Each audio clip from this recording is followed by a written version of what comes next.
Assalamualaikum warahmatullahi wabarakatuh. Matahari sebagai sumber cahaya. Matahari merupakan salah satu benda langit yang pengaruhnya sangat besar sebagai sumber kehidupan semua makhluk di bumi. Dalam tata surya, matahari adalah pusat beredarnya benda langit di sekitarnya, serta mampu memancarkan cahayanya sendiri. Semua fenomena alam di bumi membutuhkan energi matahari. Matahari memiliki energi cahaya yang sangat besar. Energi cahaya tersebut mampu menerangi bumi pada sisi yang luas. Cahaya matahari membantu tumbuhan melakukan fotosintesis, yang hasilnya berupa gas oksigen yang merupakan bahan utama pernapasan makhluk hidup. Selain membantu tumbuhan berfotosintesis, matahari juga membantu menguapkan air laut, sehingga terjadilah siklus hidrologi dan lain sebagainya. Kecanggihan teknologi saat ini membuat manusia berpikir untuk memanfaatkan energi cahaya matahari dengan mengubahnya menjadi sumber energi listrik. Cahaya matahari yang terpancar menjadikan siang menjadi sangat terang. Umumnya cahaya matahari terlihat seperti seberkas cahaya berwarna putih. Akan tetapi, ilmu pengetahuan modern menemukan hal lain. Dengan adanya sinar tersebut, maka mata kita dapat membedakan adanya warna dan dapat melihat benda-benda sekitar. Ilmu-ilmu Tuhan menyebar ke seluruh langit dan bumi. Bahkan langit dan bumi itu sendiri adalah realitas pengetahuan Tuhan. Hal tersebut yang kemudian dipelajari oleh manusia dalam bentuk sains dan teknologi. Fungsi matahari dalam hubungannya antara perspektif sains dan Al-Quran, yaitu keduanya memiliki hubungan yang saling berkaitan. Matahari merupakan salah satu benda langit yang sangat dekat dengan kita. Keberadaan matahari di alam ini telah disebutkan dalam Al-Quran dari berabad tahun yang lalu. Matahari dalam sains disebut sebagai bintang karena mampu memancarkan cahayanya sendiri. Dengan cahaya tersebut, matahari berfungsi sebagai sumber cahaya karena energinya yang besar. Sains dan Al-Quran sama-sama menjelaskan bahwa fungsi matahari adalah sebagai sumber cahaya yang tidak hanya menerangi, akan tetapi juga dapat memberikan panas. Lain halnya dengan cahaya bulan yang menerangi namun tidak dapat memberikan panas. Sehingga cahaya bulan tidaklah seterang matahari. Energi cahaya matahari yang besar membuat benda-benda yang terkena pancaran cahayanya dapat menimbulkan bayangan. Cahaya matahari yang terpancar merupakan cahaya yang bersumber dari dirinya sendiri. Hal tersebut dideskripsikan oleh Al-Quran, di mana Al-Quran menyebutkan bahwa Allah Subhanahu wa Ta'ala telah menjadikan matahari sebagai pelita. Toyaro menjelaskan bahwa sesuatu tidak disebut dengan siraj atau pelita kecuali karena ia mempunyai panas dan dapat menyinari. Allah Subhanahu wa Ta'ala pun berfirman, وَجَعَلَ الْقَمَرَ فِيهِنَّ نُورًا وَجَعَلَ الشَّمْسَ سِرَاجًا. Artinya, dan di sana Dia menciptakan bulan yang bercahaya dan menjadikan matahari sebagai pelita yang cemerlang. Quraisy Shihab menjelaskan firman Allah menjadikan matahari pelita pada ayat tersebut, setelah sebelumnya menyatakan bahwa Dia menjadikan bulan sebagai nur, mengisyaratkan bahwa terdapat perbedaan antara matahari dan bulan. Matahari dijadikan sebagai pelita, artinya sumber cahaya matahari berasal dari dirinya sendiri.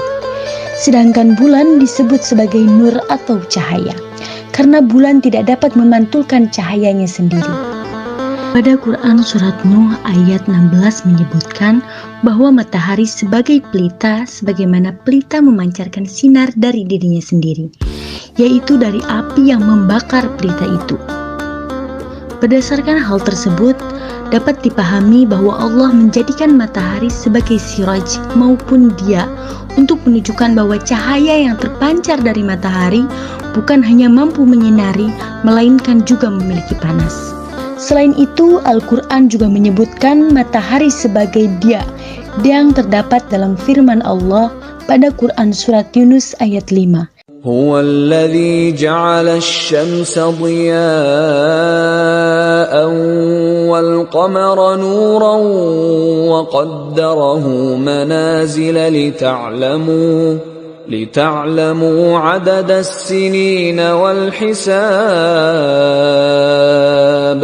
ما خلق الله ذلك إلا بالحق يفصل الآيات لقوم يعلمون.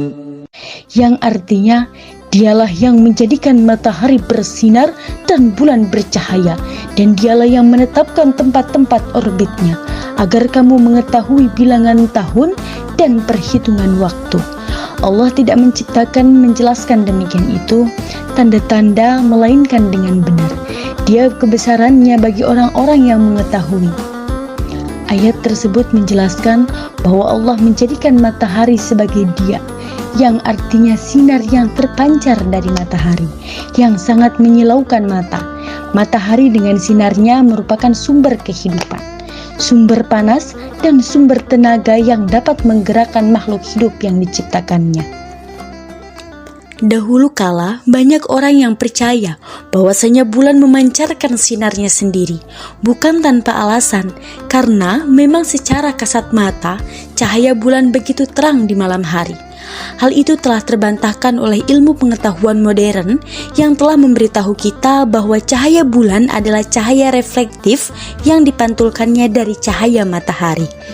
Apa yang ditemukan oleh sains modern itu telah disebutkan dalam Al-Quran 1400 tahun yang lalu dalam surat Al-Furqan ayat 61 yang berbunyi, Tabarakalladzi ja'ala fis samaa'i burujan wa ja'ala fiha sirajan wa qamaran munira. Maha suci Allah yang menjadikan di langit gugusan-gugusan bintang, dan Dia menjadikan juga padanya pelita atau matahari dan bulan yang bercahaya.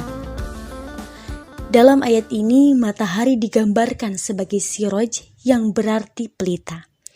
Bukan kebetulan, karena dalam bahasa Arab sinonim dari matahari yakni syams adalah pelita atau siroj yang berarti sesuatu yang memancarkan sinar.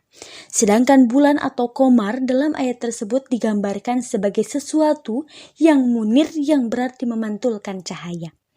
Penggambaran matahari sebagai suatu yang bersinar seperti pelita atau memancarkan sinar, dan bulan sebagai sesuatu yang bercahaya atau memantulkan cahaya. Deskripsi tentang matahari dan bulan dalam Al-Quran tersebut sangatlah sesuai dengan apa yang diberitahukan oleh sains modern kepada kita, bahwasanya matahari memancarkan sinarnya sendiri, sedangkan bulan hanya memantulkan cahaya.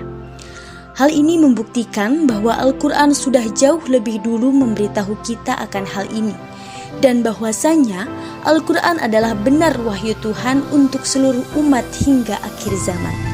Karena apa yang terkandung di dalamnya sejauh ini tidak bertentangan dengan fakta di zaman sekarang. Itu dia pemaparan yang dapat disampaikan, semoga bisa menambah wawasan dan bermanfaat bagi kita semua.